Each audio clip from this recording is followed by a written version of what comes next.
ಲೋಕಸಭೆ ನಂತರ ಸರ್ಕಾರ ಬೀಳುತ್ತೆ, ರೆಡಿಯಾಗಿದ್ದಾರೆ ಕೇಂದ್ರ ನಾಯಕರು, ಬಿಜೆಪಿ ನಾಯಕರ ಜೊತೆ ಸಂಪರ್ಕದಲ್ಲಿ ಇದ್ದಾರೆ. ಈ ಸರ್ಕಾರ ಬೀಳೋದು ಗಚ್ಚಿ. ಯಾಕಂದ್ರೆ ಅವರಿಗೆ ಏನೂ ಉತ್ಪನ್ನ ಇಲ್ಲ. ಎಮ್ ಎಲ್ ಎಗಳಿಗೆ ಉತ್ಪನ್ನ ಅಂದ್ರೂ ಡೆವಲಪ್ಮೆಂಟ್ ಇಲ್ಲ, ರೊಕ್ಕ ಕೊಡ. ಮೊನ್ನೆ ಒಬ್ಬರು ನನಗೆ ಆ ಕಡೆ ಭಾಗದವರು ಯಾವುದು ತುಮಕೂರು ಜಿಲ್ಲಾದ ಒಬ್ಬ ಶಾಸಕರು ನನಗೆ ಭೇಟಿಯಾಗಿದ್ದರು, ಕಾಂಗ್ರೆಸ್ನವ್ರು, ಭಾಳ ಸೀನಿಯರ್ ಮೋಸ್ಟ್.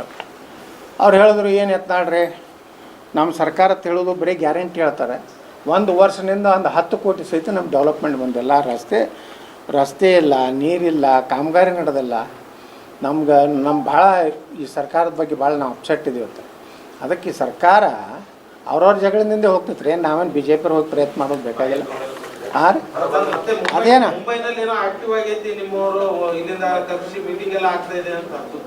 ಏನೇನೋ ನಡೀತಿರ್ತಾವ್ರಿ, ಏನೋ ಗೊತ್ತಾಗೋದಿಲ್ಲ. ನಡೀತಿಲ್ಲ ಇಲ್ಲ, ನಡೀತಿರ್ತಾವ. ಹಾಂ, ನಾ ಏನು ಇಲ್ಲ ತಿಳಿದಿಲ್ಲ.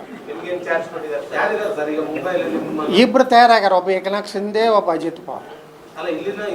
ಅರೆ ಇಬ್ಬರು ಉತ್ತರ ಕರ್ನಾಟಕದವ್ರು. ಅವರಿಬ್ಬರು ನಮ್ಮ ಜೋಡ ಮಾತಾಡ್ಯಾರ. ಮತ್ತೇನು ಬೇಕು ರೀ? ನಾವೇನು ಜವಾಬ್ದಾರಿ ಇಲ್ಲಪ್ಪ, ನಾವು ಬೇಜವಾಬ್ದಾರಿ.